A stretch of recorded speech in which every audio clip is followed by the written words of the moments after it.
Infidelity ഇപ്പോൾ ഒരു common കാര്യം പോലാണ് എല്ലാവരും കാണുന്നത്. നമുക്കവിടെ ഒരു ട്രസ്റ്റ് ബിൽഡ് ചെയ്യാൻ പറ്റിയില്ലെങ്കിൽ ദാറ്റ് റിലേഷൻഷിപ്പ് വിൽ കൊളാപ്സ്. അപ്പോൾ അവർ ചെയ്യുന്നത് എന്താണെന്ന് വെച്ചാൽ ഒരു റിലേഷൻഷിപ്പിൽ നിന്നുണ്ടായ ട്രോമ മാറ്റാൻ ഉടനെ അടുത്ത റിലേഷൻഷിപ്പ്. ഇപ്പം 8 പേരുമായിട്ട് എങ്ങാണ്ട് ഒരു വർഷം തന്നെ ആക്ക് റിലേഷൻഷിപ്പ് ഉണ്ട്. നീ എന്നെ കെയർ ചെയ്യാത്തതുകൊണ്ടല്ലേ ഞാൻ അങ്ങോട്ട് പോയത്. ഇനിയും കുറച്ചുകൂടെ എനിക്ക് അവൈലബിൾ ആയില്ലെങ്കിൽ I share my bed space. അല്ലെങ്കിൽ ചിലപ്പോൾ ഷെയർ ചെയ്തിട്ട് ഫോട്ടോ എടുത്ത് കൊടുക്കും. ഇതൊരു ഫാഷനായി മാറിയിരിക്കുകയാണ്. മൾട്ടിപ്പിൾ റിലേഷൻഷിപ്പ് ഒന്ന് ആലോചിച്ച് നോക്കണം. നമ്മളൊരാളുമായിട്ട് ശാരീരികമായിട്ടുള്ള ബന്ധത്തിലും മാനസികമായിട്ടുള്ള ബന്ധത്തിലും വരുമ്പം അതിനൊരു ലോങ് ഇമ്പാക്റ്റ് ഉണ്ട്. നമ്മളൊരു ഡ്രസ്സ് മാറുന്ന പോലല്ല. അതിനേക്കാളും ഒക്കെ ചെറുതാണോ നിങ്ങളുടെ ശരീരവും മനസ്സും ഒക്കെ പങ്കിടുന്ന ഒരു പാർട്ട്ണർ? അപ്പോൾ അത് നമ്മൾ ലസ്റ്റിൻ്റെ പുറകെ ചിലപ്പോൾ പോകാറില്ല. ഇപ്പോൾ പലരും പറയാറുണ്ട് എനിക്ക് സ്പേസ് കിട്ടുന്നില്ല. എന്നെ മനസ്സിലാക്കാൻ പറ്റുന്നില്ല എൻ്റെ വൈഫിന്, Right. അല്ലെങ്കിൽ അതാണ് യൂഷ്വൽ പറയുന്ന ഒരു റീസൺ. അപ്പോൾ ഇതെനിക്ക് മിയർ എക്സ്ക്യൂസസ് ആയിട്ടാണ് പൊതുവേ തോന്നാറുള്ളത്. പഴയ പോലല്ല. ഞാനിപ്പോൾ അടുത്തിടെ ഒരു ചർച്ചയിൽ പങ്കെടുത്തത് മറ്റൊരാളെ തേടുന്ന സ്ത്രീ എന്നാണ് അതിൻ്റെ ടോപ്പിക്ക് തന്നെ. എൻ്റെ സ്ട്രെസ്സെല്ലാം പോയി ഒന്ന് കത്തിച്ച് കളയാൻ. പിന്നെ വെറൈറ്റി ഫുഡിൽ വെറൈറ്റി ഉള്ള പോലെ തന്നെ ചിലർക്ക് തമാശയായിട്ട് ചോദിക്കുന്നത് എന്നും വീട്ടിലെ കഞ്ഞിയും കപ്പയും കഴിച്ചാൽ മതിയോ? ഏറ്റവും കാഷ്വലായി ഇന്ന് യൂസ് ചെയ്യുന്ന ഒരു വാക്കാണ് ടോക്സിക്. ഒരു റിലേഷൻഷിപ്പിൽ നിന്ന് നമുക്ക് മാറണമെങ്കിൽ നമുക്ക് കൂടുതൽ എക്സ്പ്ലനേഷൻ ഒന്നും വേണ്ട. He or she is toxic toxic. എന്ന് മാത്രം നമ്മൾ പറഞ്ഞാൽ മതി. പലതരത്തിലുള്ള ഇപ്പോൾ ഈ അഡിക്ഷൻ ടു പോൺ അല്ലെങ്കിൽ പിന്നെ മാസ്റ്റർബേഷൻ, സ്ട്രെസ് റിലീഫിങ്ങിന് വേണ്ടി ഒരു മാസ്റ്റർബേഷനാണ് കൂടുതൽ കാണുന്നുണ്ടെങ്കിൽ അങ്ങനെയൊക്കെയുള്ള എന്തെങ്കിലും ഒരു അൺഅക്സെപ്റ്റബിൾ ആയിട്ടുള്ളൊരു ഡീവിയേഷൻ. അൺഅക്സെപ്റ്റബിൾ എന്നുള്ള വാക്ക് ഇന്നത്തെ ബീറ്റാസിനോട് പറഞ്ഞുകൂടാ. ഇന്ന് എൻ്റെ കൂടെ ഉള്ളത് chairperson Athma my mind my care and relationship expert doctor Sijiya Binu ആണ്. സ്നേഹത്തോടു കൂടി സ്വാഗതം ചെയ്യുന്നു. Welcome to the show. Thank you. നമ്മൾ റിലേഷൻഷിപ്പിൻ്റെ കാര്യം പറയുന്ന സമയത്ത് എല്ലാ സമയത്തും ഈ ഇൻഫിഡിലിറ്റി ഒരു വില്ലനാണല്ലോ. അപ്പോൾ എത്രത്തോളം പേഴ്സണാലിറ്റി ഡിസോർഡേഴ്സ് ഇതിന് കാരണമാവുന്നുണ്ട്? അല്ലെങ്കിൽ ഇപ്പം ഡോക്ടറിൻ്റെ ഒരു ഫുൾ എക്സ്പീരിയൻസ് എന്ന് ഡോക്ടർക്ക് തോന്നുന്നത് എന്താണ്? What is the psychology of infidelity? Infidelity ഇപ്പോൾ ഒരു കോമൺ കാര്യം പോലാണ് എല്ലാവരും കാണുന്നത്. ഞാൻ പറയും റിലേഷൻഷിപ്പിൻ്റെ ബേസിസ് ട്രസ്റ്റ്. ട്രസ്റ്റ്. അത് ഏത് റിലേഷൻഷിപ്പും ആയിക്കോട്ടെ, ഫ്രണ്ട്ഷിപ്പ് ആയിക്കോട്ടെ, കപ്പിൾ റിലേഷൻഷിപ്പ് ആയിക്കോട്ടെ, പേരൻറ് ചൈൽഡ് റിലേഷൻഷിപ്പ് ആയിക്കോട്ടെ, നമുക്കവിടെ ഒരു ട്രസ്റ്റ് ബിൽഡ് ചെയ്യാൻ പറ്റിയില്ലെങ്കിൽ ദാറ്റ് റിലേഷൻഷിപ്പ് വിൽ കൊളാപ്സ്. മനസ്സിലായോ? അപ്പോൾ അവിടെയാണ് ഈ പേഴ്സണാലിറ്റി ഡിസോർഡേഴ്സ് ഉള്ള. ഇപ്പം ഫോർ എക്സാമ്പിൾ BPDസിനെ ഞാൻ ഒരുപാട് കാണാറുണ്ട്. BPDസിൻ്റെ ഒരു പ്രശ്നം അവർക്ക് ഒന്നിലും കൺസിസ്റ്റൻസി ഇല്ല, ഫിയർ ഓഫ് അബാൻമെൻറ്റുമാണ്. അപ്പോൾ അവർ ചെയ്യുന്നത് എന്താണെന്ന് വെച്ചാൽ ഒരു റിലേഷൻഷിപ്പിൽ നിന്നുണ്ടായ ട്രോമ മാറ്റാൻ ഉടനെ അടുത്ത റിലേഷൻഷിപ്പ്. റീസെൻ്റ്ലി നമുക്ക് വന്നൊരു ഒരു ലേഡി, ഷീസ് എ പിന്നെ എന്താ പറയുന്നത് സെൻട്രൽ ഗവൺമെൻറ് എംപ്ലോയി, ഏണിങ് വെൽ. പക്ഷേ ഇപ്പം 8 പേരുമായിട്ട് എങ്ങാണ്ട് ഒരു വർഷം തന്നെ ആക്ക് റിലേഷൻഷിപ്പ് ഉണ്ട്. അപ്പോൾ ഒരിടത്ത് പ്രശ്നം ഉണ്ടാവുമ്പം ഒരാളുമായിട്ട് ഒന്ന് ഫൈറ്റ് ഉണ്ടാവുമ്പം അവിടെ ആ കോള് കട്ട് ചെയ്തിട്ട് നേരത്തെ ആളെ പോയി വിളിച്ച് ഇവർ തമ്മിൽ കോളിലുള്ള കോള് റെക്കോർഡ് ചെയ്ത് ഇപ്പം ഫൈറ്റ് ഉണ്ടായ ആക്കിട്ട് കൊടുക്കുക. To make him jealous. Jealous. നീ എന്നെ കെയർ ചെയ്യാത്തതുകൊണ്ടല്ലേ ഞാൻ അങ്ങോട്ട് പോയത്. ഇനിയും കുറച്ചുകൂടെ എനിക്ക് അവൈലബിൾ ആയില്ലെങ്കിൽ I share my bed space. അല്ലെങ്കിൽ ചിലപ്പോൾ ഷെയർ ചെയ്തിട്ട് ഫോട്ടോ എടുത്ത് കൊടുക്കും. മനസ്സിലായോ? അപ്പോൾ പേഴ്സണാലിറ്റി ഡിസോർഡേഴ്സും ഈ ഇൻഫിഡിലിറ്റിയും ട്രസ്റ്റും ഒക്കെ ആയിട്ട് കൂടിക്കുഴഞ്ഞ് കിടക്കുക. ഇനി ഞാൻ പറഞ്ഞില്ലേ പേഴ്സണാലിറ്റി ഡിസോർഡേഴ്സ് വേണമെന്ന് പോലും ഇല്ല. ഇതൊരു ഫാഷനായി മാറിയിരിക്കുകയാണ്. മൾട്ടിപ്പിൾ റിലേഷൻഷിപ്പ് ഒന്ന് ആലോചിച്ച് നോക്കണം. നമ്മളൊരാളുമായിട്ട് ശാരീരികമായിട്ടുള്ള ബന്ധത്തിലും മാനസികമായിട്ടുള്ള ബന്ധത്തിലും വരുമ്പം അതിനൊരു ലോങ് ഇമ്പാക്റ്റ് ഉണ്ട്. നമ്മളൊരു ഡ്രസ്സ് മാറുന്ന പോലല്ല, നമ്മളുടെ ഒരു ഗാഡ്ജറ്റ് മാറുന്ന പോലെ. എന്തിന് ഒരു ഗാഡ്ജറ്റ്, ഒരു ഫോൺ നമ്മൾ കുറച്ചാൾ കൂടെ കൊണ്ട് നടന്നിട്ട് അതിനെ മാറ്റുമ്പം നമുക്കൊരു ഫീലില്ലേ? നമ്മുടെ വെഹിക്കിൾ കുറച്ചാൾ നമ്മൾ ഓടിച്ചുകൊണ്ട് നടന്നിട്ട് അതിലും വലിയൊരു വെഹിക്കിളാണ് നമ്മൾ എടുക്കുന്നതെങ്കിലും എന്തോ ഒരു ഇൻറ്റിമസി, നമ്മൾ ഷോറൂമിൽ വിട പറയുമ്പം നമുക്ക് ആ ഒരു പേഴ്സണൽ ഇൻറ്റിമസി ഇല്ലേ? അപ്പോൾ അതിനേക്കാളും ഞാൻ ചോദിക്കുന്നത് അതിനേക്കാളും ഒക്കെ ചെറുതാണോ നിങ്ങളുടെ ശരീരവും മനസ്സും ഒക്കെ പങ്കിടുന്ന ഒരു പാർട്ട്ണർ? അപ്പോൾ അത് നമ്മൾ ലസ്റ്റിൻ്റെ പുറകെ ചിലപ്പോൾ പോകാറില്ല. ഇപ്പോൾ പലരും പറയാറുണ്ട് എനിക്ക് സ്പേസ് കിട്ടുന്നില്ല. അതെ. പൊതുവെ ആ പറയുന്ന റീസൺസ് ഞാൻ യൂഷ്വലി അത് ഞാൻ അങ്ങനെ ഒരു ജെൻഡർ ഇതായിട്ട് പറയുന്നതല്ല, നോ ഒഫെൻസ്, ബട്ട് അല്ലേ സ്റ്റിൽ ഷിബില ശ്രദ്ധിച്ച് പറയണം. ബട്ട് സ്റ്റിൽ മെൻ എപ്പോഴും പറയുന്നത് എന്നെ മനസ്സിലാക്കാൻ പറ്റുന്നില്ല ഉം. എൻ്റെ വൈഫിന്, Right. അല്ലെങ്കിൽ അതാണ് യൂഷ്വൽ പറയുന്ന ഒരു റീസൺ. അല്ലെങ്കിൽ അതൊരു സൈഡ് പ്ലഷർ എന്നുള്ള രീതിയിലേക്ക് കൊണ്ടുപോകുന്ന ആൾക്കാരെയും കണ്ടിട്ടുണ്ട്. അതായത് വീട്ടിലറിയാതെ ഒരു സൈഡിൽ കൂടെ ഇതിങ്ങനെ കൊണ്ടുപോയേക്കാം. ബെഞ്ചിങ്. ആ, അങ്ങനെ പറയുന്ന. അപ്പോൾ ഇത് ഇങ്ങനെയൊക്കെയാണ് യൂഷ്വലി പറയുന്ന റീസൺസ്. അപ്പോൾ ഇതെനിക്ക് മിയർ എക്സ്ക്യൂസസ് ആയിട്ടാണ് പൊതുവേ തോന്നാറുള്ളത്. ബട്ട് സ്റ്റിൽ എന്താണ് ഇതിൻ്റെ ഒരു സൈക്കോളജി? ഒന്ന് നമ്മളൊക്കെ ഇന്ന് ഒന്നും ലോങ് ടേമിലോടുള്ള ഇൻട്രസ്റ്റ് ഇന്ന് മനുഷ്യന് നഷ്ടപ്പെട്ടുകൊണ്ടിരിക്കുകയാണ്. അതുകൊണ്ടാണ് റിലേഷൻഷിപ്പ് മാറി ഇപ്പോൾ സിറ്റുവേഷൻഷിപ്പ് ആവുന്നത്. റിലേഷൻഷിപ്പ് ഒന്നുമില്ല, കാരണം ഗാമോഫോബിക് ആണ്. Fear of taking responsibility. ഒരു ലോങ് ടേം റിലേഷൻഷിപ്പ്, ഞാൻ ആജീവനാന്തകാലം ട്രസ്റ്റ് കൊടുക്കുക, ആജീവനാന്തകാലം ഒരു പേരൻ്റ് ആയിരിക്കുക, അങ്ങനെയൊക്കെ പെർഫെക്റ്റ് എന്നുള്ളതല്ല, അറ്റ്ലീസ്റ്റ് അതായിരിക്കുക എന്ന് പറയുന്നത് തന്നെ ഒരു ഭയങ്കര വലിയ ബേർഡനായിട്ടാണ് ഇന്ന് മനുഷ്യർക്ക് തോന്നുന്നത്. അത് കാലഘട്ടത്തിൻ്റെ ഒരു പ്രശ്നം കൂടെയാണ് കേട്ടോ.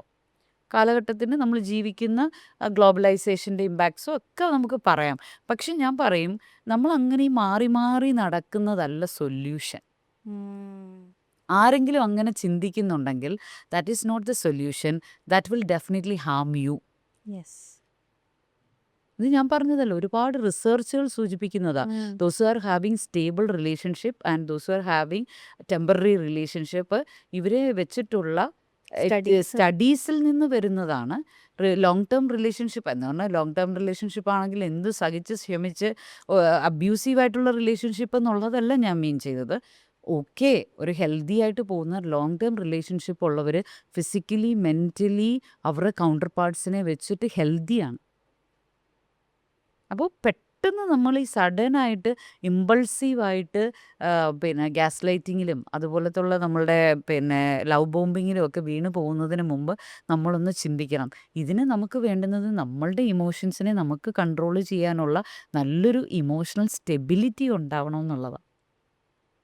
എനിക്ക് അങ്ങനത്തുള്ള പിയർ പ്രഷേഴ്സ് വരുമ്പോൾ, എനിക്ക് ഇൻവിറ്റേഷൻസ് വരുമ്പോൾ ഒരു വട്ടം ചിന്തിക്കാൻ, എനിക്ക് കുറേ വിഷയങ്ങളൊക്കെ കാണും എൻ്റെ റിലേഷൻഷിപ്പിൽ. പക്ഷെ എന്ന് പറഞ്ഞിട്ട് അപ്പുറത്തോട്ട് ഓടിപ്പോകുന്നതല്ല അതിൻ്റെ ഒരു സൊല്യൂഷൻ എന്നുള്ളത്. ഒന്ന് രണ്ട് വട്ടമെങ്കിലും ചിന്തിക്കാനുള്ള കുറച്ചൊരു ഇമോഷണൽ സ്ട്രെങ്ത് ഒക്കെ നമുക്കുണ്ടായിരിക്കണം. ഇന്ന് ഒത്തിരിയാണ്, പഴയ പോലല്ല. ഞാനിപ്പോൾ അടുത്തിടെ ഒരു ചർച്ചയിൽ പങ്കെടുത്തത് മറ്റൊരാളെ തേടുന്ന സ്ത്രീ എന്നാണ് അതിൻ്റെ ടോപ്പിക്ക് തന്നെ. അപ്പം മറ്റൊരാളെ ഒരു സ്ത്രീ തേടുന്നത് ഇന്ന് ഫിസിക്കൽ ആവശ്യങ്ങൾക്ക് വേണ്ടി മാത്രമല്ല, അവളുടെ ഇമോഷണൽ നീഡിനും കൂടെയാണ്. Why she is that much emotionally needful? ഒരു നല്ല വൈകാരികമായിട്ടുള്ള ഒരു സ്ട്രെങ്ത് അവൾക്കോ അവനോ ഇല്ലാതെ വരുമ്പോഴാണ് മിയർ പ്ലഷേഴ്സിലേക്കും സ്ട്രെസ് ബ്ലസ്റ്റേഴ്സായിട്ട് ഇന്ന് പലരും ഫിസിക്കൽ റിലേഷൻഷിപ്പിനെ, സെക്ഷൽ റിലേഷൻഷിപ്പിനെ എക്സാക്ട്ലി ഒരു സ്ട്രെസ് ബ്ലസ്റ്ററായിട്ടാണ് കാണുന്നത്. എൻ്റെ സ്ട്രെസ്സെല്ലാം പോയി ഒന്ന് കത്തിച്ച് കളയാൻ. പിന്നെ വെറൈറ്റി ഫുഡിൽ വെറൈറ്റി ഉള്ള പോലെ തന്നെ ചിലർക്ക് തമാശയായിട്ട് ചോദിക്കുന്നത്, എന്നും വീട്ടിലെ കഞ്ഞിയും കപ്പയും കഴിച്ചാൽ മതിയോ, എന്നും വീട്ടിലെ ചോറും തൈരും കഴിച്ചാൽ മതിയോ? ഡോണ്ട് കമ്പയർ വിത്ത് യുവർ എന്താ പറയുന്നത് ഡെയിലി റുട്ടീൻ വെച്ചിട്ട് കമ്പയർ ചെയ്യാൻ ഒന്നുള്ളതല്ല റിലേഷൻഷിപ്പ് എന്ന് പറഞ്ഞിട്ട് ആജീവനാന്തകാലം എന്താ പറയുന്ന ഒരു പാരനോയിക് ആയിട്ടുള്ള അബ്യൂസീവായിട്ടുള്ള റിലേഷൻഷിപ്പിനകത്ത് കിടക്കണമെന്ന് അല്ല. ആരും അങ്ങനെ പോയിട്ട് കമൻറ്റ് ഇടാതിരിക്കുക, അതല്ല ഇവിടെ മീൻ ചെയ്യുന്നത്. But relationship is something long lasting. അതിനകത്ത് നിങ്ങൾ ചൂസ് ചെയ്യുന്നതിന് മുമ്പ് പലവട്ടം ചിന്തിക്കുക, പലവട്ടം നോക്കുക, ഹെൽപ്പ് സീക്ക് ചെയ്യേണ്ട അടുത്ത് ഹെൽപ്പ് സീക്ക് ചെയ്യുക. നിങ്ങളുടെ മാച്ച് ഓക്കെ ആയിരിക്കുമോ എന്നുള്ളത് എക്സ്പെർട്ട് ഒപ്പീനിയൻസ് എടുക്കേണ്ട അടുത്ത് നിന്ന് ഒപ്പീനിയൻസ് എടുക്കുക. ഞാൻ പറയും, ജാതകം നോക്കുന്നത് പോലെ അല്ലെങ്കിൽ അങ്ങനെയൊക്കെ നമ്മുടെ ചില കൾച്ചറൽ റിച്വൽസ് ഉണ്ടല്ലോ, അതിനേക്കാളും ഒക്കെ ഇന്നത്തെ ഇമ്പോർട്ടൻറ്റ് നമ്മുടെ മെൻ്റലി ഉള്ള കോമ്പാക്റ്റബിലിറ്റി, പേഴ്സണാലിറ്റി കോമ്പാക്റ്റബിലിറ്റി ഒക്കെയാണ്. പക്ഷെ ഒരുപാട് യങ്സ്റ്റേഴ്സ് ഇന്ന് അതിൽ അവെയർ ആണ് കേട്ടോ. I really proud of such youngsters. അവർ വരുന്നുണ്ട്. ഇനി ഇതിൻ്റെ കൂടെ തന്നെ നമ്മൾ ഏറ്റവും കാഷ്വലായി ഇന്ന് യൂസ് ചെയ്യുന്ന ഒരു വാക്കാണ് ടോക്സിക്.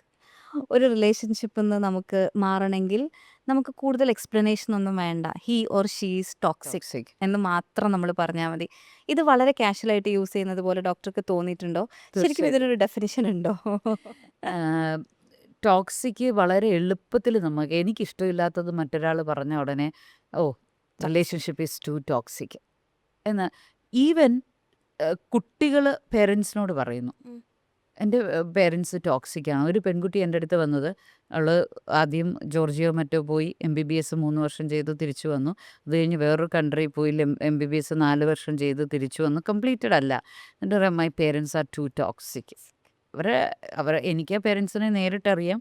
കുറച്ചൊരു ജനറേഷൻ ഗ്യാപ്പൊക്കെ ഉണ്ട്. ഉണ്ടെങ്കിൽ പോലും അവരുടെ മാക്സിമം എടുത്താണ്.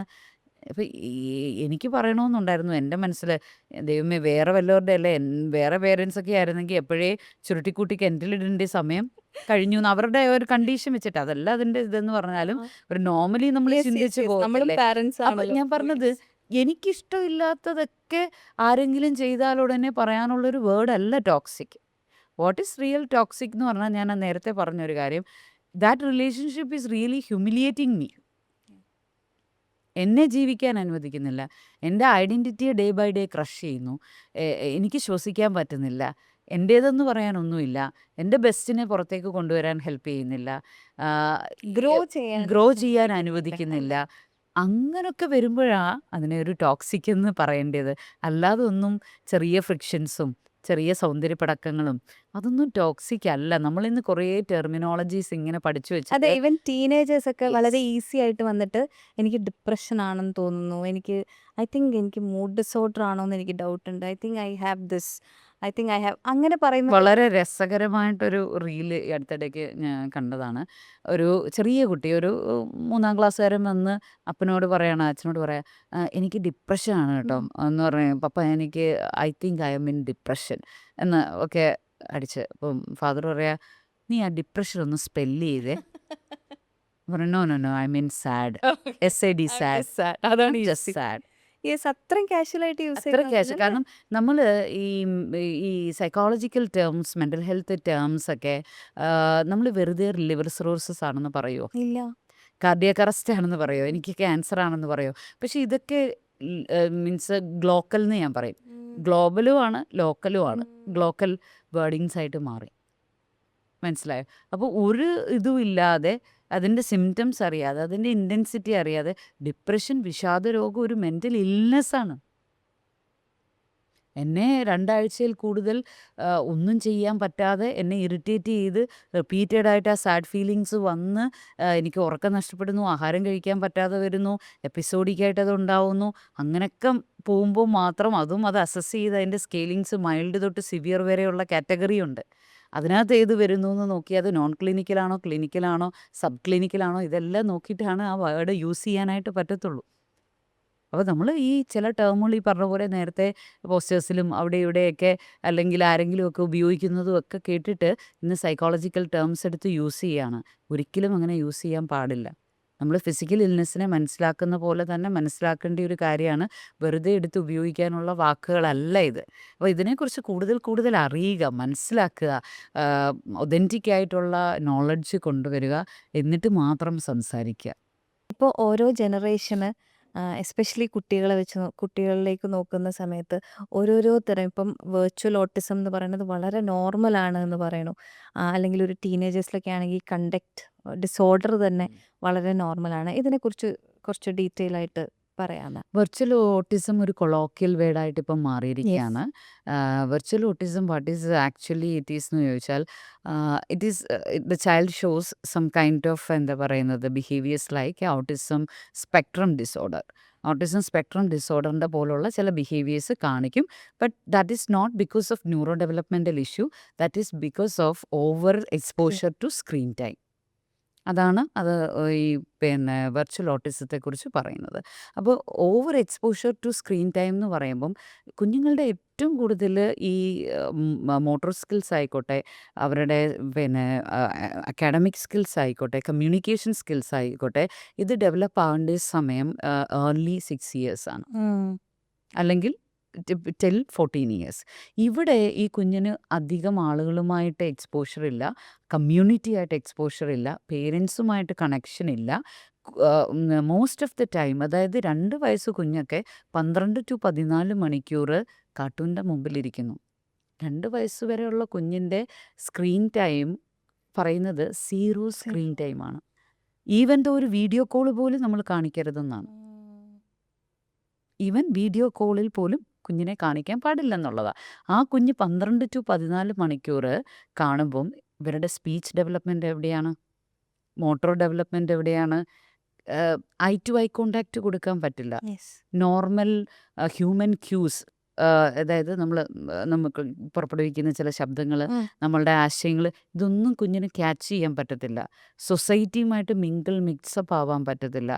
പല കുട്ടികളെയും നമ്മുടെ അടുത്ത് കൊണ്ടുവന്നിട്ടുള്ളത് they are pronouncing only cartoon voices. Mister ബീൻ്റെയൊക്കെ ഇങ്ങനെയുള്ള ശബ്ദങ്ങൾ മാത്രം, അത് മാത്രമേ ആ കുട്ടിക്ക് അറിയത്തുള്ളൂ. Even though not a single word. അമ്മാന്ന് പോലും 4 വയസ്സായിട്ട് കൂട്ടി വിളിച്ചിട്ടില്ല. മാന്ന് പോലും വന്നിട്ടില്ല. അതുപോലെ ഞാൻ നേരത്തെ പറഞ്ഞല്ലോ, പെൻസിൽ ഹോൾഡിംഗ് തൊട്ടുള്ള മോട്ടോർ സ്കിൽസ്, പിന്നെ ഫൈൻ മോട്ടോർ സ്കിൽസും ഗ്രോസ് മോട്ടോർ സ്കിൽസും ഒന്നും തന്നെ ഡെവലപ്പ് ആവത്തില്ല. അപ്പോൾ ഈ പിന്നെ exposure to virtual world virtual ഓട്ടിസത്തിലേക്ക് ലീഡ് ചെയ്യും. അത് നമ്മൾ ഡിജിറ്റൽ ഹൈജീൻ കൊണ്ടുവന്നെങ്കിൽ മാത്രമേ പറ്റൂ. നമ്മുടെ ശരീരത്തിൻ്റെ ശുചീകരണം, എങ്ങനെ നമ്മൾ ബ്രഷ് ചെയ്യുന്നോ, എങ്ങനെ നമ്മൾ കുളിക്കുന്നോ, എല്ലാ വീടുകളിലും അലിഖിതമായിട്ടുള്ള, അല്ലെങ്കിൽ ഞാൻ പറയും നിങ്ങൾ എഴുതി തന്നെ വെച്ചോ, ഡിജിറ്റൽ ഹൈജീൻ വേണം. എത്ര സമയം ഫോൺ ഉപയോഗിക്കാം, എത്ര സമയം എൻ്റെ കുഞ്ഞിന് ഫോൺ കൊടുക്കാം, ഞാൻ എത്ര സമയം ഫോൺ നോക്കാം. ഞാൻ പറയും എല്ലാ വീടുകളിലും ഒരു പിന്നെ എന്താ പറയുന്നത്, ഗാഡ്ജറ്റ് ഫ്രീ സോൺ വേണം. നമ്മൾ പൂജാമുറികൾ എന്ന് പറയുന്ന പോലെ ഇന്ന് ഏറ്റവും ഇമ്പോർട്ടൻ്റ് ആയിട്ടുള്ളൊരു സ്ഥലമാണ് ബെഡ്റൂമിലേക്ക് അലൗ ചെയ്യരുത്. ബെഡ്റൂം. വേണ്ട, നിങ്ങളൊരു കോമൺ സ്പേസ്, അത് നിങ്ങളുടെ ഏതെങ്കിലും ഒരു സ്ഥലമായിക്കോട്ടെ. പൂജാമുറിയിൽ നമ്മൾ പിന്നെന്താ ഭക്ഷണം കൊണ്ട് പോവുമോ? പോയില്ലല്ലോ. ഒരു മെഡിറ്റേഷൻ റൂം, ഇനി പൂജയല്ലാത്തവർക്ക് മെഡിറ്റേഷൻ റൂം, പ്രെയർ റൂം, അല്ല അങ്ങനത്തെ ഒരു സ്ഥലത്തോട്ട് നമ്മൾ ഭക്ഷണം കഴിക്കാൻ കൊണ്ടുപോകുമോ?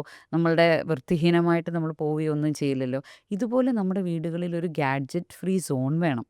ഗാഡ്ജറ്റ് ഫ്രീ, അതിന് നിങ്ങൾക്ക് ഒരുപാട് വലിയ പാലസൊന്നും വേണമെന്നില്ല. നിങ്ങൾ ചെറിയ ഫ്ലാറ്റിലായിക്കോട്ടെ, 2 കൗച്ചുള്ളൊരു സ്ഥലം, അവിടെ നിങ്ങൾ ഫാമിലിയായിട്ട് ഒന്നിരുന്നിട്ട് എല്ലാവരുടെയും ഗാഡ്ജറ്റ് കൊണ്ടുവന്ന്, പല വീടുകളിൽ, എല്ലാ വീടുകളിലും ചെയ്യേണ്ട ഒരു കാര്യം, ചില വീടുകളിൽ ഞാൻ കണ്ടിട്ടുണ്ട്. നല്ല കാര്യമാണ്. കൊണ്ടുപോയി അവരുടെ ഗാഡ്ജറ്റ് എല്ലാം ഒരു ബോക്സിലിട്ട് വെക്കും. എന്നിട്ട് ഇരുന്ന് എല്ലാവരും കൂടെ വർത്താനം പറയുന്നു. ആ ഒരു കമ്മ്യൂണിക്കേഷൻ കൊടുക്കുന്ന ഡെവലപ്മെൻറ്റ് വേറെ ഒന്നിനും കൊടുക്കാനായിട്ട് പറ്റത്തില്ല. പക്ഷേ we are totally into the virtual world. നമ്മുടെ കുറ്റമല്ല, നമ്മളെല്ലാവരും അങ്ങനെയാണ്. എന്നാൽ ഈ വെർച്വൽ വേൾഡ് കംപ്ലീറ്റ്ലി മാറ്റി വെച്ചിപ്പോൾ ചോദിച്ചല്ലോ, കണ്ടക്ട് ഡിസോർഡേഴ്സ് കുട്ടികളിലുണ്ടാകുന്നു. അന്ന് പറഞ്ഞിട്ട് എൻ്റെ മോനല്ല എൻ്റെ മോക്ക് ഞാൻ ലാപ്ടോപ്പ് കൊടുക്കില്ല, മൊബൈൽ കൊടുക്കില്ല എന്ന് പറഞ്ഞ് അവരെ ഈ ജെൻ ആൽഫാസിനെയും ജെൻ ബീറ്റാസിനെയും ഒന്നും കൊണ്ടുപോകാൻ പറ്റത്തില്ല. They are born into the AI world അല്ലേ? അവർക്ക് വെർച്വലി മാത്രമേ കാര്യങ്ങൾ മനസ്സിലാവൂ. നമ്മുടെ കൂട്ട് പണ്ടത്തെ ഒരു നോവൽ, എങ്ങനെയാ നോവൽ എടുത്ത് വായിച്ചു, അതിനകത്തെ ക്യാരക്ടേഴ്സിനെ മനസ്സിൽ ഇമാജിൻ ചെയ്തു, അങ്ങനെയൊന്നും ഇന്ന് പറ്റില്ല. അവരുടെ ബ്രെയിനിൻ്റെ ന്യൂറൽ പാത്വേസ് ഒന്നും അങ്ങനെ ഇല്ല. മനസ്സിലായോ? അപ്പോൾ അതുകൊണ്ട് ഇത് കംപ്ലീറ്റ്ലി മാറ്റി വെക്കാനൊന്നും ഒരിക്കലും നമുക്ക് പറ്റില്ല. പക്ഷേ ഡിജിറ്റൽ ഹൈജീൻ മസ്റ്റായിട്ടുണ്ടായിരിക്കണം എല്ലാ വീടുകളിലും. അത് കുട്ടികൾക്ക് മാത്രമല്ല, ഈവൻ പേരൻസ്, ഗ്രാൻഡ് പേരൻസ് ഒക്കെ 24/7 ബേസിസിൽ സീരിയൽസാണ് അല്ലേ? പണ്ടൊരു സീരിയലേ ഉള്ളായിരുന്നെങ്കിൽ, അല്ലെങ്കിൽ ഒരു ചാനലിലേ ഉള്ളെങ്കിൽ, ഇന്ന് ആയിരക്കണക്കിനാണ്. മനസ്സിലായോ? ഇത് തന്നെയല്ലേ ചെറിയ കുട്ടികളും പോയി ഇരുന്ന് ഇത് കാണുകയാണ്. അപ്പം അത്തരത്തിലുള്ള റിലേഷൻഷിപ്പുകളെ കുറിച്ചായാലും അവർക്കറിയേണ്ടാത്ത പല കാര്യങ്ങളെക്കുറിച്ചുമാണ് ആ കുട്ടികളുടെ ഈ ക്ലീൻ സ്ലേറ്റ് ആയിട്ടുള്ള ബ്രെയിനിലേക്ക് ഇതെല്ലാം പോകുന്നത് അല്ലേ? പിന്നെ എന്താ പറയുന്നത്, എക്സ്ട്രാ മാരിറ്റൽ അഫയേഴ്സും അത്തരത്തിലുള്ള കാര്യങ്ങളൊക്കെ എന്താ പറയുന്നത് ആക്സെപ്റ്റബിൾ. അത് കാണുമ്പോൾ എൻ്റെ മുത്തശ്ശൻ ചിരിക്കുന്നു, എൻ്റെ മുത്തശ്ശി ചിരിക്കുന്നു.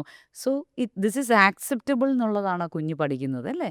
എക്സ്ട്രാ മാരിറ്റൽ അഫയേഴ്സ് സീരിയൽസിലൊക്കെ കാണുമ്പോൾ ഒരു കുഞ്ഞ് മീൻസ് രണ്ടച്ഛൻ രണ്ടമ്മ, അല്ലെങ്കിൽ ആ കുഞ്ഞ് ആരുടെയാണെന്ന് ആർക്കും മീൻസ് നാട്ടുകാർക്കെല്ലാം അറിയാം, അവർക്കറിയില്ല. ദിസ് കൈൻഡ് ഓഫ് തിങ്സ്, ഇതെല്ലാം എന്തോ ആക്സെപ്റ്റബിൾ ആയിട്ടുള്ള കാര്യം എന്നുള്ള രീതിയിൽ. അപ്പം അതുകൊണ്ട് നമുക്ക് എല്ലാവർക്കും ഒരു ഡിജിറ്റൽ ഹൈജീൻ വേണം. അപ്പോൾ ഡിജിറ്റൽ ഹൈജീൻ ഉണ്ടെങ്കിലേ നമുക്ക്, അല്ലെങ്കിൽ it will end up in brain rot. 2024 Oxford dictionary coin ചെയ്ത വേർഡാണ് brain rot. It's a new word. What is it new ചോദിച്ചാൽ, ഇങ്ങനെ റോൾ ചെയ്ത് സ്ക്രോൾ ചെയ്ത് ഓരോ റീൽസും പോയി ഒരു പർട്ടിക്കുലർ സ്റ്റേജ് എത്തുമ്പോഴത്തേനെ the person couldn't focus, attentive ആകാൻ പറ്റത്തില്ല, നോ പ്രൊഡക്ടിവിറ്റി. എത്ര പേരാണ് നമ്മുടെ അടുത്ത് വരുന്നതെന്ന് അറിയാമോ? ജോബിൽ ഫോക്കസ് ചെയ്യാൻ പറ്റുന്നില്ല, കോൺസെൻട്രേഷൻ ഇല്ല, പിന്നെ പ്രൊഡക്റ്റീവ് ആവാൻ പറ്റുന്നില്ല, ഡേ ബൈ ഡേ ആങ്ഷ്യസ് ആയി മാറിക്കൊണ്ടിരിക്കുകയാണ്. വാട്ട് ഈസ് ദ റീസൺ എന്ന് അവർക്ക് പിടികിട്ടുന്നില്ല. അപ്പം നമ്മൾ അവരുടെ സ്ക്രീൻ ടൈമൊക്കെ എടുക്കുമ്പം ഹ്യൂജാണ്. മിനിമം 4 അവേഴ്സിൽ നിന്ന് പിന്നെ അങ്ങോട്ട് 12 അവേഴ്സ് അങ്ങനെ അങ്ങ് പോവുക. എപ്പോൾ ബ്രേക്ക് കിട്ടിയാലും ഓടിപ്പോയി nomophobia, FOMO, oh fear of missing out, missing out. No mobile phobia. ഇതടുത്തില്ലെങ്കിൽ ഒരു കുട്ടി പറഞ്ഞതാ, ഞാൻ തുറക്കില്ല കേട്ടോ, പഠിക്കുമ്പോൾ അത് അടുത്ത് ഇരുന്നോട്ടെ. വേണം. അവൻ്റെ ഒരു അവയവം പോലാണ്. യെസ് നമുക്കെല്ലാവർക്കും ഉണ്ട് FOMO, fear of missing out. Yes ആ യെസ്. ഒരു ആ ഒരു പിന്നെ എന്താ പറയുന്നത്, എനിക്ക് വന്ന ഒരു നോട്ടിഫിക്കേഷൻ കണ്ടില്ലെങ്കിൽ ഞാനത് മിസ് ഔട്ട് മിസ്സാക്കോ ആയി പോകും. മിസ്സാക്കോ. അപ്പോൾ ഇത്തരത്തിലുള്ള ഈ വെർച്വൽ വേൾഡ് നമുക്ക് വേണ്ടാന്നല്ല, വെർച്വൽ വേൾഡിലൂടെയാണ് നമ്മൾ ഇപ്പം എൻ്റെ മകനിപ്പോൾ ഒരു ദിവസം 8-9 മണിക്കൂർ ലാപ്ടോപ്പ് യൂസ് ചെയ്യും, 13 വയസ്സുകാരൻ. പക്ഷേ അതെന്തിനു വേണ്ടിയാണെന്ന് ചോദിച്ചാൽ മോസ്റ്റ് ഓഫ് ദ ടൈം അവൻ്റെ ഡ്രംസ് ക്ലാസ്, കീബോർഡ് ക്ലാസ്, അവൻ്റെ പിന്നെ ഹോം സ്കൂളിംഗ് ആണ്, ഓൺലൈൻ ക്ലാസ്സസ്. ഉം. അപ്പോൾ അത്തരത്തിലുള്ള കാര്യങ്ങൾക്ക് വേണ്ടി എൻ്റർടൈൻമെൻറ്റിന് കൃത്യമായിട്ടുള്ളൊരു ടൈമിംഗ് ഉണ്ട്. ഉം. അതിനപ്പുറം പോയി കഴിഞ്ഞാൽ അത് ആ ഡിജിറ്റൽ ഹൈജീൻ മീൻസ് ബ്രേക്ക് ആകുകയാണ്. നമ്മൾ പിറ്റേ ദിവസം ആ ടൈം കുറയ്ക്കും. ഉം. യെസ് അപ്പോൾ യെസ്. ഈ തരത്തിൽ നമുക്കൊരു സൂപ്പർവിഷനും നമ്മുടെ ഫാമിലിയിൽ എല്ലാവർക്കും അത്തരത്തിലുള്ള ഒരു ഫിസിക്കൽ കമ്മ്യൂണിക്കേഷൻ ടൈമും ഗാഡ്ജറ്റ് ഫ്രീ സോൺസും ഒക്കെ കൊണ്ടുവരാമെങ്കിൽ നമ്മുടെ ഈ കണ്ടക്ട് ഡിസോർഡേഴ്സിനെയും വെർച്വൽ ഓട്ടിസത്തെയൊക്കെ ഒരു തരത്തിൽ അകറ്റി നിർത്താം. അങ്ങനെ അഫക്റ്റഡ് ആണെങ്കിൽ സീക്ക് ഹെൽപ്പ്. തന്നെത്താനെ ശരിയാവും, നാളെ ശരിയാവും, മറ്റന്നാൾ ശരിയാകുമെന്ന് പറഞ്ഞ് ഇരിക്കാതെ നമുക്കൊരു പ്രൊഫഷണൽസിൻ്റെ ഹെൽപ്പ് സീക്ക് ചെയ്തുകൊണ്ട് ഗ്രാജ്വലി വിത്ത് സർട്ടൻ ടൂൾസ്, വിത്ത് സർട്ടൻ തെറപ്പീസ് ഇതിൽ നിന്ന് പുറത്തേക്ക് വരാൻ സാധിക്കും. ഇപ്പോൾ ഈ ജെൻസിയും ജെനാൽഫയൊക്കെയാണ് ഈ ഒരു വെർച്വൽ ഓട്ടിസത്തിലേക്ക് എത്തി നിൽക്കുന്നത്. ഇപ്പോൾ 2025 തൊട്ടിട്ട് അടുത്ത ജനറേഷൻ ബീറ്റ ജനറേഷൻ വരെയാണ്. അപ്പോൾ എന്താണ് നമ്മൾ എക്സ്പെക്റ്റ് ചെയ്യേണ്ടത്? എങ്ങനെയാണ് ഇവരെ മാനേജ് ചെയ്യാൻ നമ്മൾ പഠിക്കേണ്ടത്? ഓക്കെ, പേരൻസ് പറയും ജെൻ ആൽഫാസ് ഓൾസോ ടഫ് എന്ന് പറയും. യെസ്. ഞാൻ പറയും അവർ ടഫ് അല്ല. ആൽഫാസും ബീറ്റാസും ഒന്നും അല്ല ടഫ്. നമ്മൾ മില്ലേനിയംസ് ഇതുവരെ ഇവരെ കൂടെ നടക്കാൻ പഠിച്ചിട്ടില്ല. അതാണ് അതിൽ മിസ്റ്റേക്ക് അതാണ് അല്ലേ? ഏറ്റവും വലിയ. അവർ ഈ കാലഘട്ടത്തിൻ്റെ കുട്ടികളാണ്. അവർക്ക് അവരുടേതായിട്ടുള്ള ഇൻഡിവിജ്വാലിറ്റി ഉണ്ട്. പണ്ട് നമ്മുടെ പിയർ പ്രഷർ എന്തായിരുന്നു? എൻ്റെ അങ്ങേ വീട്ടിലെ പിന്നെ കൂട്ടുകാരിയും, എൻ്റെ ചർച്ചിൽ വരുന്ന അല്ലെങ്കിൽ എൻ്റെ ടെമ്പിളിൽ വരുന്ന എൻ്റെ കുറച്ച് ഫ്രണ്ട്സും, എൻ്റെ പ്ലേ ഗ്രൗണ്ടിലുള്ള എല്ലാം കൂടെ കൂട്ടി നോക്കിയാൽ ഒരു 100-150 പേര് വരുമായിരിക്കും. ഇന്ന് അവരുടെ പിയർ പ്രഷർ എത്രയാണ്? അവരുടെ ഇൻസ്റ്റഗ്രാമിലുള്ള ഒരു 10,000 പേര്, ഫേസ്ബുക്കിലുള്ളവർ, അവരുടെ വാട്സപ്പ് ഗ്രൂപ്പിലുള്ളവർ, ഈ ഗ്ലോബലി ആണ് അവരുടെ പിയർ പ്രഷർ. പ്രശ്നം. മനസ്സിലായോ? അപ്പോൾ അതിൻ്റെയൊക്കെ ഇടയിൽ അവർ ഇന്നൊരു ഇൻഡിവിജ്വാലിസം കൊണ്ടുനടക്കാൻ ആഗ്രഹിക്കുന്നവരാണ്. എന്നാൽ ഇൻഡിവിജ്വാലിസം ഉണ്ടെങ്കിൽ അവർ കണക്റ്റഡ് ആകാനും ആഗ്രഹിക്കുന്നുണ്ട്. ഉം. പക്ഷെ ആ കണക്ഷൻ പാർട്ടിനെ നമ്മൾ കാണാതെ ഇൻഡിവിജ്വലിസത്തെ മാത്രം നമ്മൾ അങ്ങ് പൊക്കിപ്പിടിക്കുക. രാവിലെ തൊട്ട് മുറിയടച്ചിരിക്കുന്നു, അത് ചെയ്യുന്നില്ല, ഇത് ചെയ്യുന്നില്ല. പക്ഷേ ആ ദിവസം അവനാണെങ്കിൽ ഒരു ഗ്ലാസ് വെള്ളം ഗ്രാൻഡ് ഫാദറിന് എടുത്തുകൊണ്ട് കൊടുത്തുമായിരിക്കും, പക്ഷെ അത് കാണില്ല. ഇന്നലെ ഞാനൊരു പിന്നെ പേരൻറ്റ് ചൈൽഡ് റിട്രീറ്റിന് പോയിട്ടുണ്ടായിരുന്നു, അവിടെ റിസോഴ്സ് പേഴ്സണായിട്ട്. ക്ലാസ് കഴിഞ്ഞതിന് ശേഷം കുട്ടികൾ എത്ര ക്വസ്റ്റ്യൻസാണ് തന്നതെന്നറിയാമോ? ഉം. 10 വയസ്സ് തൊട്ട് 14 വയസ്സ് വരെയുള്ള കുട്ടികളാണ്. മറ്റുള്ളവരോടുള്ള ദേഷ്യം ഞങ്ങളുടെ അടുത്താണ് ത്രോ അപ്പ് എടുക്കുന്നത് പേരൻസ്. അതുപോലെ തന്നെ പിന്നെ ഞങ്ങളെ ഒരുപോലെ കാണുന്നില്ല, അല്ലെങ്കിൽ ഞങ്ങൾ കമ്പയർ വിഷമമാണെങ്കിൽ ചെയ്യുവാണ്. കമ്പാരിസൺ വേണോ, അല്ലെങ്കിൽ കമ്പയർ ചെയ്യുന്നത് എത്രത്തോളം വേസ്റ്റാണ് എന്ന് പറഞ്ഞ് മനസ്സിലാക്കി കൊടുക്കണം. ഇങ്ങനെയുള്ള റിക്വസ്റ്റുകളാണ് കുട്ടികളിട്ടത്. അപ്പോൾ നമ്മൾ ഇവരെ കുറച്ചുകൂടെ ഇവർ ശരിയാണ്, കുറച്ച് നമ്മുടെ കൂട്ട് അത്ര ഇമോഷണലി ഭയങ്കര അന്നത്തെ കാലത്തെ പോലെ കെട്ടിയിട്ടടിച്ചാലും പ്രശ്നമില്ല എന്നുള്ള രീതിയിൽ ഇരിക്കുന്ന കുട്ടികളല്ല. അവർ കുറച്ചൊരു സെൻസിറ്റീവാണ്. പക്ഷേ ഈ ഇൻഡിവിജ്വാലിസത്തിൻ്റെ ഇടയിലും അവർക്ക് കണക്ഷൻ ഉണ്ട്. ആ കണക്ഷനെ നമ്മൾ പ്രൊമോട്ട് ചെയ്യുക, റീഇൻഫോഴ്സ് ചെയ്യുക. യെസ്. അതുപോലെ തന്നെ ഈ പറഞ്ഞ പോലെ അവരുടെ സ്ക്രീൻസ് അവർക്ക് വളരെ ആവശ്യമാണ്. ആ സ്ക്രീൻസിനെയും മോണിറ്റർ ചെയ്യാൻ. ഹൈജീനിക്കായിട്ട് കൊണ്ടുപോകാനായിട്ട് പഠിപ്പിച്ചു കൊടുക്കുക. പിന്നെ ഉള്ളൊരു കാര്യം, അവർ കുറച്ചുകൂടെ എന്താ പറയുന്നത്, നേച്ചറിനോടൊക്കെ കൺസേൺ ഉണ്ട്. നമ്മൾ വിചാരിക്കും ഇവരെപ്പോഴും അകത്താണ് ഇരിക്കുന്നത്. നമ്മൾ കാണുന്നില്ലേ ഡൽഹിയിൽ നടക്കുന്ന സ്ട്രൈക്കും. അപ്പോൾ അത് നമ്മൾ ഗ്രേറ്റായ പോലുള്ള കുട്ടികളെയൊക്കെ നമ്മൾ കാണുന്നുണ്ട്. അവർ കുറച്ചുകൂടെ അവർക്ക് ഈ ഭൂമി നന്നായി കിട്ടണമെന്ന്, ക്ലൈമറ്റ് ചേഞ്ചിനെ കുറിച്ചുമൊക്കെ നന്നായി കിട്ടണമെന്നൊക്കെ ഒരു ആഗ്രഹമുള്ളവരാണ്. അതിനെയൊക്കെ നമുക്ക് പ്രോത്സാഹിപ്പിക്കാം. അതിനൊക്കെ വേണ്ടി നമ്മൾ എന്ത് ചെയ്യുന്നു?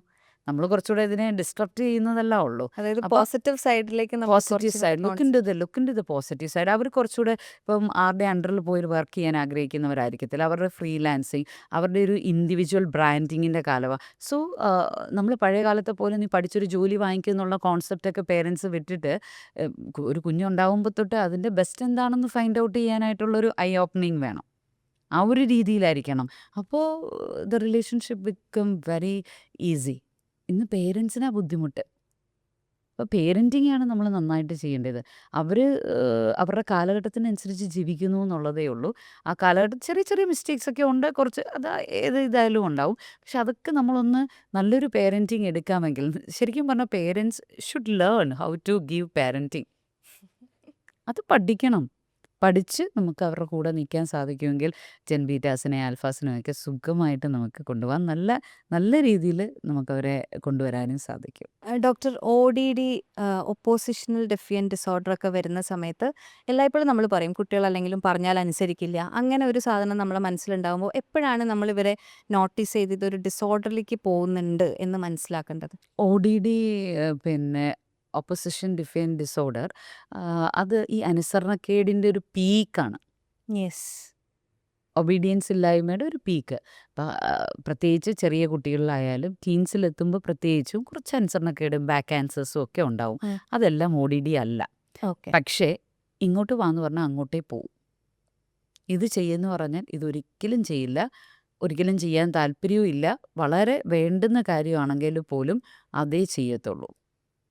യാതൊരു വിധത്തിലുള്ള കൺട്രോളും ഇഷ്ടമല്ല. നമ്മുടെ അടുത്തൊരു പെൺകുട്ടി വന്നത്, അവൾക്ക് ഇൻസ്റ്റഗ്രാം 13 വയസ്സേ ഉള്ളൂ. ഇൻസ്റ്റഗ്രാം അവൾക്ക് സ്കൂളിൽ ഉപയോഗിച്ചുകൂടാ. അതൊക്കെ റെസ്ട്രിക്റ്റഡ് ആണ്. പക്ഷേ എത്ര അവർ പിന്നെ മീൻസ് അത് ഇൻസ്റ്റഗ്രാം പേജിൽ മീൻസ് പിന്നെ അവളെ കൊണ്ട് അത് അൺലോഡ് ചെയ്യിച്ചാലും വിതിൻ ഹവേഴ്സ് അവൾ അപ്ലോഡ് ചെയ്യും. പുതിയ പേജ് ചെയ്യും, പുതിയ ആളെ ഇൻവൈറ്റ് ചെയ്യും. എല്ലാ ആപ്പുകളും കാണുന്ന സോഷ്യൽ കണക്ഷന് വേണ്ടിയുള്ള എല്ലാ ആപ്പുകളും ഡൗൺലോഡ് ചെയ്യും. ആരാണ് ഏതാണെന്നൊന്നും അറിയാതെ, ഒരു സെക്യൂരിറ്റി, ഒരു ബൗണ്ടറി സെറ്റ് ചെയ്യാതെ ചാറ്റ് സ്റ്റാർട്ട് ചെയ്യും. അതുപോലെ തന്നെ ഒരു തരത്തിലും ഒരു റൂൾസ് ആൻഡ് റെഗുലേഷനോടും താല്പര്യമില്ല. അപ്പോൾ അത്തരത്തിലൊക്കെ കാണുവാണെങ്കിൽ ഡെഫിനിറ്റ്ലി നമ്മൾ ട്രീറ്റ് ചെയ്യണം. ഡെഫിനിറ്റ്ലി നമ്മളതിനെ എങ്ങനെങ്കിലും മറച്ചു വെക്കാനല്ല ശ്രമിക്കേണ്ടത്, ഒളിച്ചു വെക്കാനല്ല അത് പറ്റില്ല. പിന്നെ എപ്പോഴും പേരൻസ് ഇതിനെ ഒരു പ്രോബ്ലമായിട്ട് എടുക്കുന്നത് എപ്പോഴാ? സ്കൂളിൽ നിന്ന് ഇഷ്യൂ വരും. യെസ്. അതുവരെ നമ്മൾ ഇത് ഇഷ്യൂ ആയിട്ട് എടുക്കത്തില്ല. അപ്പോൾ ഇത്തരത്തിലുള്ള സിവിയർ ലെവലിലുള്ള ഡിസൊബീഡിയൻസ്, സിവിയർ ലെവലിലുള്ള ബാക്ക് ആൻസർ, സിവിയർ ലെവലിലുള്ള റൂൾ ബ്രേക്കിംഗ്, ഒരു പലതരത്തിലുള്ള ഇപ്പോൾ ഈ അഡിക്ഷൻ ടു പോൺ, അല്ലെങ്കിൽ പിന്നെ മാസ്റ്റർബേഷൻ, സ്ട്രെസ് റിലീഫിങ്ങിന് വേണ്ടി ഒരു മാസ്റ്റർബേഷനാണ് കൂടുതൽ കാണുന്നുണ്ടെങ്കിൽ, അങ്ങനെയൊക്കെയുള്ള എന്തെങ്കിലും ഒരു അൺഅക്സെപ്റ്റബിൾ ആയിട്ടുള്ളൊരു ഡീവിയേഷൻ. അൺഅക്സെപ്റ്റബിൾ എന്നുള്ള വാക്ക് ഇന്നത്തെ ബീറ്റാസിനോട് പറഞ്ഞുകൂടാ. വൈ ഇറ്റ്സ് അൺഅക്സെപ്റ്റബിൾ എന്ന് ചോദിക്കുക. LGBTQ കമ്മ്യൂണിറ്റി 153 കാറ്റഗറീസ് ഉള്ളിടത്ത് അതൊന്നും അൺഅക്സെപ്റ്റബിൾ അല്ല. Unacceptable some kind of deviation that means distract their normal routine അല്ലെങ്കിൽ സ്റ്റഡീസ്, അങ്ങനത്തെ ഉള്ള ഇതിനെ അഫക്റ്റ് ചെയ്യുന്നത് കാണുന്ന മൊമെൻറ്റിൽ തന്നെ നമ്മളിത് ഐഡൻറ്റിഫൈ ചെയ്യും. അതിനെ അവർക്ക് മനസ്സിലാക്കാനുള്ള, പേരൻസ് ചിലപ്പോൾ പറഞ്ഞു കൊടുത്താൽ നടക്കില്ല. പേരൻസ് പറയുന്നത് അഡ്വൈസിൻ്റെ രീതിയിലായിരിക്കും, അല്ലെങ്കിൽ കമ്പാരിസൻ്റെ രീതിയിലായിരിക്കും. നീ അങ്ങനെ അങ്ങ് ചെയ്തൂടെ, ഇങ്ങനെ അങ്ങ് ചെയ്തൂടെ എന്ന് പറയുന്നത് അവർക്കൊട്ടും അത് ആക്സെപ്റ്റബിൾ ആയിരിക്കത്തില്ല. അപ്പോൾ അവരെ എമ്പത്തറ്റിക്കലായിട്ട് കേൾക്കാനും ലിസണിങ് കൊണ്ടുവരാനും, അത്തരത്തിൽ അവർക്കത് മനസ്സിലാകുന്ന ഭാഷയിൽ അവർക്ക് മനസ്സിലാക്കി കൊടുക്കാനുമുള്ള ഒരു ശ്രമം എത്രയും പെട്ടെന്ന് നടത്തണം. എന്തെങ്കിലും ഒരു deviant behaviours that hinders normal life routines അല്ലെങ്കിൽ പ്രൊഡക്ടിവിറ്റി കണ്ടാൽ ഉടനെ ഐഡൻറ്റിഫൈ ചെയ്യണം. ഇപ്പോൾ പേഴ്സണാലിറ്റിയുടെയും റിലേഷൻഷിപ്പിൻ്റെ ഒക്കെ കാര്യത്തിൽ വരുമ്പോൾ ഇപ്പോൾ നമുക്ക് ഓൺലൈൻ കുറേ ഇൻഫർമേഷൻസ് അവൈലബിൾ ആണ്. ആസ് റീൽസ് അല്ലെങ്കിൽ കോൺവെർസേഷൻസ് ഒക്കെ അവൈലബിൾ ആണ്. പക്ഷേ ഡോക്ടർക്ക് തോന്നിയിരിക്കുന്നത് ഇത് റിലേഷൻഷിപ്സിലുള്ള വാല്യൂവിനെ നന്നായിട്ടാണോ മോശമായിട്ടാണോ എഫക്റ്റ് ചെയ്യണേ? ബിക്കോസ് ആർക്കും വന്നിരുന്ന് അഡ്വൈസ് ചെയ്യാവുന്ന ഒരു അവസ്ഥയുണ്ട്. അതേ സമയത്ത് നമ്മൾ കമ്പയർ ചെയ്യാൻ ഭയങ്കര പോസിബിലിറ്റീസ് ഉണ്ട്.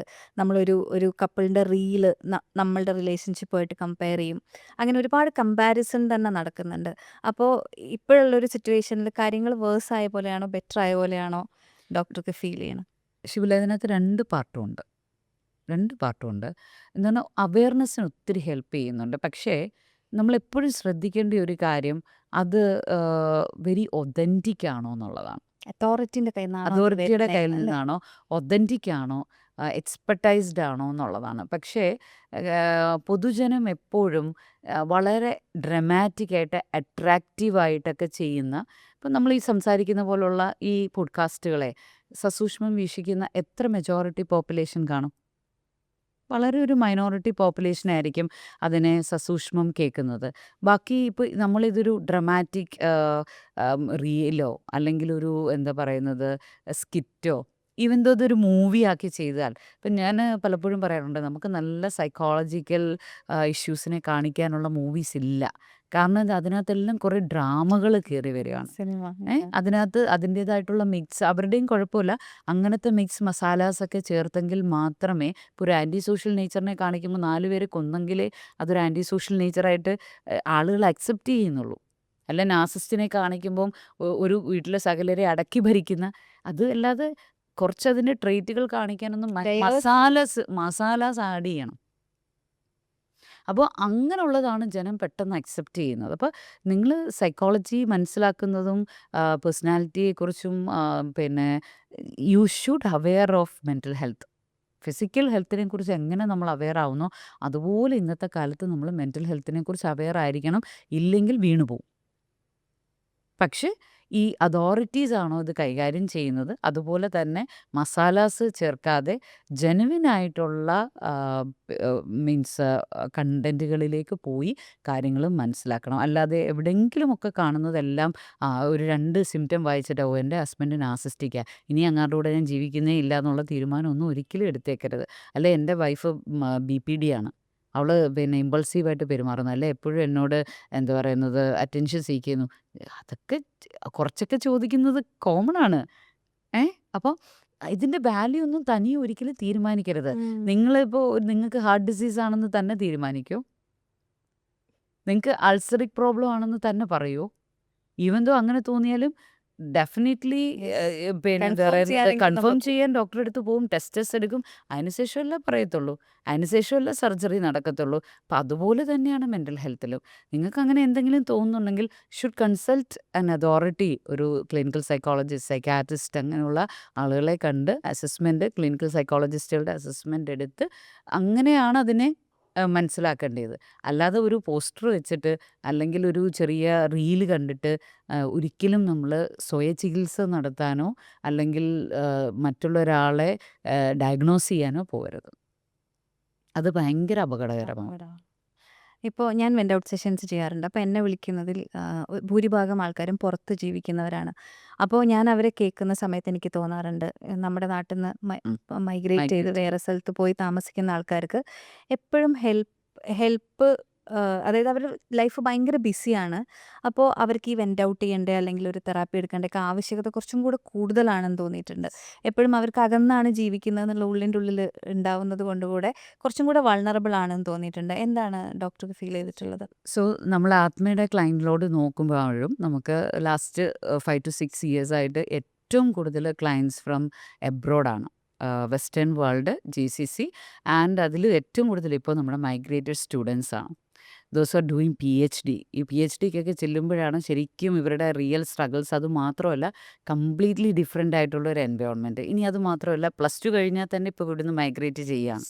അവിടെ ഒന്നും അറിയാതെ അവിടെ ചെന്ന് പോയി ഇവിടുന്ന് ഭയങ്കര ഒരു സ്വപ്നമൊക്കെ പാമ്പേർഡായിട്ട് പോയിട്ട് സ്വന്തം പാത്രം കഴുകാത്ത ആൾ സ്വന്തം പ്ലേറ്റ് കഴുകില്ല, സ്വന്തം ഗ്ലാസ് കഴുകില്ല. അവിടെ ചെന്നിട്ട് ഓൾഡ് ഏജ് ഹോമിലുള്ള ഈ പിന്നെ എന്താ പറയുന്നത് കെയറും ഒക്കെ ആകുമ്പോഴത്തേനെ ഈ നമ്മൾ പറയത്തില്ലേ ഉൾട്ടായി മാറിയിട്ട് അതിൻ്റെ കൂടെ വിൻ്റർ വരുമ്പോൾ winter depression, multiple relationship issues അങ്ങനെ പല പല ഇഷ്യൂസുമായിട്ട് വരുന്നുണ്ട്. കാരണം ഇപ്പോൾ ഫോർ എക്സാമ്പിൾ നമ്മൾ ജനിക്കുന്ന മണ്ണിനോട് നമ്മൾ ജനിച്ച് വളരുന്ന ഒരു സ്ഥലത്തോട് പ്രത്യേകിച്ച് ഞാൻ പറഞ്ഞ ആദ്യത്തെ 5 വർഷം അല്ലെ 6 വർഷം സ്പെൻഡ് ചെയ്യുന്ന സ്ഥലങ്ങൾ ഈവൻ ദോ നമ്മൾ അതിനകത്ത് കുറേ അങ്ങോട്ടും ഇങ്ങോട്ടും ട്രാൻസ്ഫേഴ്സൊക്കെ ഉണ്ടെങ്കിൽ പോലും ആ രാജ്യത്തോട് അല്ലെങ്കിൽ ആ സ്ഥലത്തോടൊക്കെ നമുക്കൊരു അറ്റാച്ച്മെൻറ്റ് ഒരു കണക്ഷൻ കിടക്കും. അല്ലെങ്കിൽ നമ്മുടെ ആളുകളൊക്കെ അവിടെ ആയിരിക്കും. അതെല്ലാം വിട്ടിട്ട് കംപ്ലീറ്റ്ലി ഒരു ന്യൂ എൻവയോൺമെൻറ്റ്, ന്യൂ കൾച്ചർ ഇതിലേക്ക് പോകുമ്പം ഒരുപാട് ഇന്ന് കാണുന്നത് ആൻഷ്യസ് ആകുന്നുണ്ട്, ഡിപ്രസ്ഡ് ആവുന്നുണ്ട്. അതിൻ്റെ കൂടെ ക്ലൈമറ്റ് നമ്മൾ പ്രത്യേകിച്ച് കേരളത്തിൽ നിന്ന് പോകുന്നവരെ സംബന്ധിച്ച്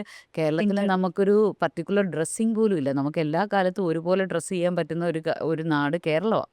വിന്റർ ഡ്രസ്സിങ്സ് ഇല്ല, സമ്മർ ഡ്രസ്സിങ്സ് ഇല്ല, അല്ലേ? അവിടെയൊക്കെ ചെല്ലുമ്പം അതൊന്നും ആക്സെപ്റ്റബിൾ ആകാതെ വരുന്നു. അതുമാത്രമല്ല, വിന്റർ ഡിപ്രഷൻ്റെ വിക്ടിംസായി മാറുന്നു. സോഷ്യൽ കണക്ഷൻസ് കുറയുന്നു. ഭയങ്കരമായിട്ടുള്ള എന്താ പറയുന്നത്, ലോൺലിനെസ് ലോൺലിനെസ് അവർക്ക് ഫീൽ ചെയ്യുന്നു. ഇനി ജോബിലാണെങ്കിലും പ്രഷർ, സ്റ്റഡീസും ജോബും ഒരുമിച്ച് കൊണ്ടുപോകേണ്ടത്.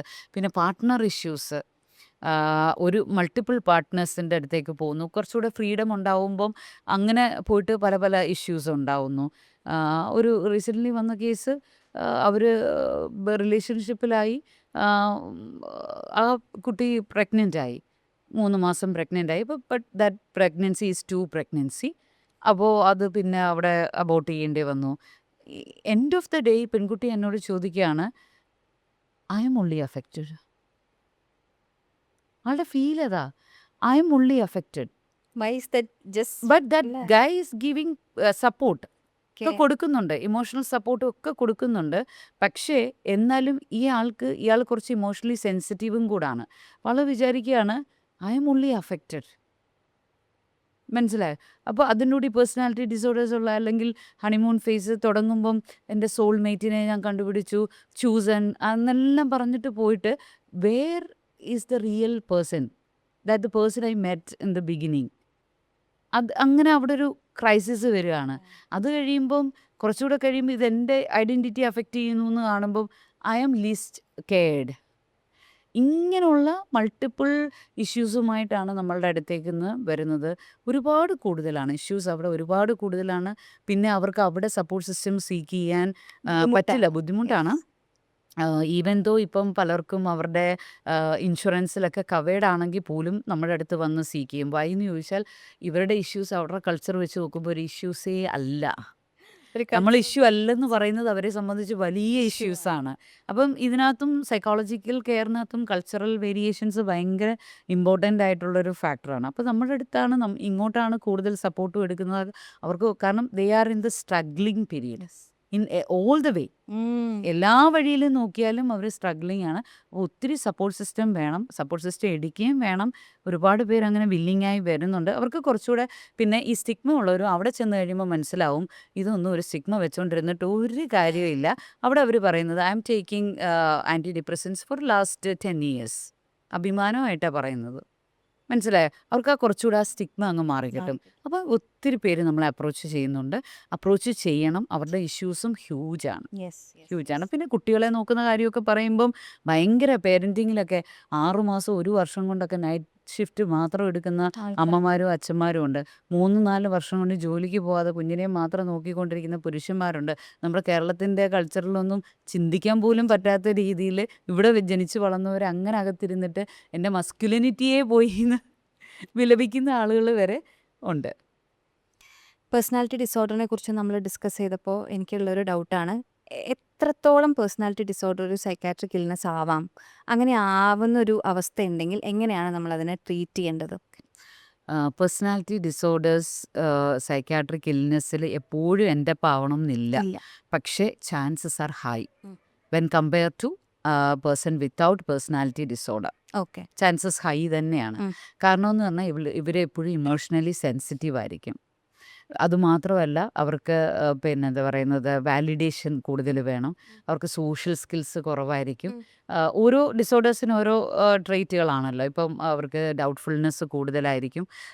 അല്ലെങ്കിൽ ഈ പറയുന്ന പോലെ തന്നെ ഒരു ഡോമിനൻസ് കൂടുതലായിരിക്കും, കൺട്രോൾ നേച്ചർ കൂടുതലായിരിക്കും. അപ്പോൾ അങ്ങനെയുള്ള ട്രെയ്റ്റുകൾ കൂടി കൂടി പല രീതിയിൽ ഇപ്പം ബൈപ്പോളാറിക് പോലുള്ള അവസ്ഥകളിലേക്ക്, അല്ലെങ്കിൽ ആൻസൈറ്റി, ഇപ്പം ക്ലസ്റ്റർ സി വരുന്നത് ആൻസൈറ്റി ഉള്ള ഡിസോർഡേഴ്സാണ്. OCPDക്ക് അല്ലെങ്കിൽ അതുപോലത്തുള്ള കാര്യങ്ങളൊക്കെ വന്നു കഴിഞ്ഞാൽ, OCD അല്ല, OCPDക്ക്, ഒബ്സസീവ് കമ്പൾസീവ് പേഴ്സണാലിറ്റി ഡിസോർഡർ എന്ന് പറഞ്ഞാൽ very stringent to rules regulations, അങ്ങനെ എല്ലാ ഓർഡറിങ്, അങ്ങനെ അതൊക്കെ വന്നു കഴിഞ്ഞാൽ എപ്പോഴും നമുക്ക് അങ്ങനെയും കൊണ്ടു നടക്കാൻ പറ്റിയെന്നൊന്നും വരില്ല. ഞാൻ നേരത്തെ പറഞ്ഞ എക്സാമ്പിൾ പോലെ നമ്മുടെ വീട്ടിലുള്ളവരെല്ലാം നമ്മുടെ ഇഷ്ടത്തിനനുസരിച്ച് നിൽക്കണമെന്നില്ല. ഇനി വീട്ടിലുള്ളവർ നിന്നാലും പുറത്തുള്ളവർ നിൽക്കണമെന്നില്ല.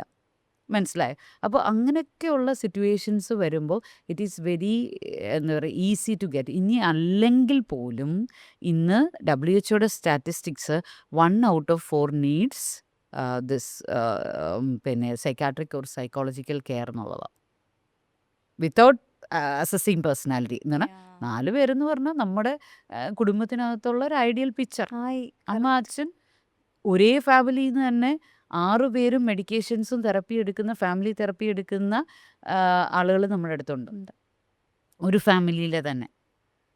അപ്പം ഞാൻ പറഞ്ഞു വന്നത് എന്താണെന്ന് ചോദിച്ചു കഴിഞ്ഞാൽ, അല്ലെങ്കിലേ നമ്മളുടെ cortisol production is high after pandemic. നമ്മുടെ ജീവിത സാഹചര്യങ്ങളും 2030 ആകുമ്പോഴത്തേനും, ഞാൻ എല്ലായിടത്തും പറയുന്നൊരു കാര്യമാണ്, 2030 ആകുമ്പോഴത്തേന് ഡിപ്രഷനായിരിക്കും ലോകത്തിലെ ഏറ്റവും കൂടുതലുള്ള ഇൽനെസ്. അത് WHO വേറൊരു സ്റ്റാറ്റിസ്റ്റിക്സ് ആണ്. ഓക്കെ. മനസ്സിലായോ? അപ്പോൾ അങ്ങനെയുള്ള കാലഘട്ടത്തിൽ നമ്മൾ ജീവിക്കുമ്പോൾ നമുക്ക് ഇത്തരത്തിലുള്ള സ്ട്രിഞ്ചനായിട്ടുള്ള പേഴ്സണാലിറ്റി ട്രേറ്റ്സും പേഴ്സണാലിറ്റി ഡിസോർഡേഴ്സും ഉണ്ടെങ്കിൽ it is very easy to get into a psychiatric illness. അത് പിന്നെ ന്യൂറോട്ടിക് ആവാം, സൈക്കോട്ടിക് ആവാം.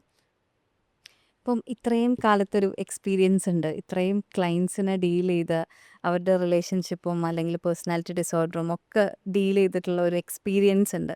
അപ്പോൾ ഇതിൽ നിന്ന് ഇപ്പം ഞാൻ ഡോക്ടറെ അടുത്ത് ചോദിക്കുകയാണ്, what is that one piece of advice you want to give away എന്ന് ചോദിച്ചാൽ എന്തായിരിക്കും? Be mindful. I am focusing in mindful therapy. Okay. അപ്പോൾ നമ്മൾ ഓരോ നിമിഷത്തെ പുൽകി സ്നേഹിച്ച് ജീവിക്കുക എന്ന് പറഞ്ഞാൽ ഈറ്റ് മെറി ഡ്രിങ്ക് മെറി അതല്ല ഞാൻ ഉദ്ദേശിക്കുന്നത്. എന്ത് സാഹചര്യത്തിലായാലും പ്രസൻറ്റിൽ ഇപ്പോൾ എപ്പോഴും അതിൻ്റെ അർത്ഥം ഞാൻ എപ്പോഴും കംഫർട്ടായിട്ടിരിക്കുക എന്നുള്ളതല്ല. എനിക്ക് സ്ട്രെസ് ഉണ്ടാകുന്ന മൊമെൻറ്റിലും എനിക്ക് ഒത്തിരി റെസ്പോൺസിബിലിറ്റി ചെയ്യേണ്ടുന്ന വരുന്ന മൊമെൻറ്റുകളിലും ഞാൻ ഈസി ആയിട്ടിരിക്കുന്ന മൊമെൻറ്റുകളിലും എല്ലാം എനിക്ക് ഒരുപോലെ എൻജോയ് ചെയ്യാനുള്ള, അല്ലെങ്കിൽ അതിനെ ഒന്ന് അങ്ങനെ കാണാനുള്ള, ഇതിലൂടെയാണ് ഞാൻ പോയിക്കൊണ്ടിരിക്കുന്നത്. ദിസ് ടു ഷാൽ പാസ് എന്നുള്ളൊരു കോൺസെപ്റ്റ് കൊണ്ടുവരാനും അതിനെല്ലാം ഒന്ന് മനസ്സിലാക്കാൻ, ആ നിമിഷത്തെ മനസ്സിലാക്കാൻ നമ്മൾ പഠിക്കുകയും, അങ്ങനെ മൈൻഡ്ഫുൾ ആകണമെങ്കിൽ അതിനകത്ത് ഏറ്റവും പ്രധാനപ്പെട്ട ഘടകം ഇമോഷണലി സ്ട്രോങ് ആകുക എന്നുള്ളത് തന്നെയാണ്. ഫിസിക്കലി സ്ട്രെങ്ത്തും മേജർ പാർട്ടാണ്, ഇമോഷണൽ സ്ട്രെങ്ത്ത് ഇമ്പോർട്ടൻറ്റ് പാർട്ടാണ്, സോഷ്യൽ സ്ട്രെങ്ത്തും വേണം, സ്പിരിച്വൽ സ്ട്രെങ്ത്തും വേണം. Spiritual in the sense not religion, I understand. Your self awareness, your self analysis, your inner work. അത് ഇത്രയും കാര്യങ്ങൾ ഒരു വെഹിക്കിളിൻ്റെ 4 വീല് പോലെ ഇത് ഓക്കെ ആണെങ്കിൽ നമുക്ക് സമാധാനമായിട്ട് ജീവിക്കാം. പക്ഷെ എപ്പോഴും ഇത് ബാലൻസ്ഡ് ഒന്നും ആയിരിക്കത്തില്ല. നമ്മുടെ വെഹിക്കിളിൻ്റെ കാറ്റ് എയർ ചെക്ക് ചെയ്താൽ എപ്പോഴും ഓക്കെ ആയിരിക്കുമോ? റണ്ണിങ്ങിലുള്ള ഒരു വെഹിക്കിളിനെ എപ്പോൾ എടുത്ത് ചെക്ക് ചെയ്താലും അതിനകത്ത് മൈന്യൂട്ട് വേരിയേഷൻസ് കാണും. ഇതുപോലെ മൈന്യൂട്ട് വേരിയേഷൻസ് കാണും. പക്ഷെ എന്നിരുന്നാലും ഒരു കംഫർട്ടായിട്ട് ഓടിപ്പോകാൻ പറ്റണം. ഇടയ്ക്കിടയ്ക്ക് ചെക്കിങ് നടത്തണം, ഇടയ്ക്കിടയ്ക്ക് ഫില്ല് ചെയ്യണം. ആരും പെർഫെക്റ്റ് അല്ല, ഒന്നും പെർഫെക്റ്റ് അല്ല. നമ്മൾ ആ ബാലൻസ് മെയിൻറ്റെയിൻ ചെയ്ത് പോയി ലൈഫിനെ എൻജോയ് ചെയ്യാൻ പഠിക്കുക with the help of these all 4 wheels. Okay doctor, thank you so much. ഭയങ്കര ഇൻഫോർമേറ്റീവും അതുപോലെ തന്നെ ഇൻസൈറ്റ്ഫുള്ളും ആയിരുന്നു നമ്മുടെ ഈ ഒരു കോൺവെർസേഷൻ. ഒരുപാട് പേർക്ക് ഹെൽപ്ഫുൾ ആയിട്ടുണ്ടാവും എന്ന് ഞാൻ താങ്ക് വിചാരിക്കുന്നു. You Shibila for inviting me into this podcast. അപ്പോൾ വളരെ നന്നായിട്ട് ഒരുപാട് പേരെ ഹെൽപ്പ് ചെയ്യാനും ഒരുപാട് പേരെ ഈ ഒരു ബാലൻസിലേക്ക് കൊണ്ടുവരാനും ഡോക്ടർക്ക് സാധിക്കട്ടെ. Thank you so much. Thank you.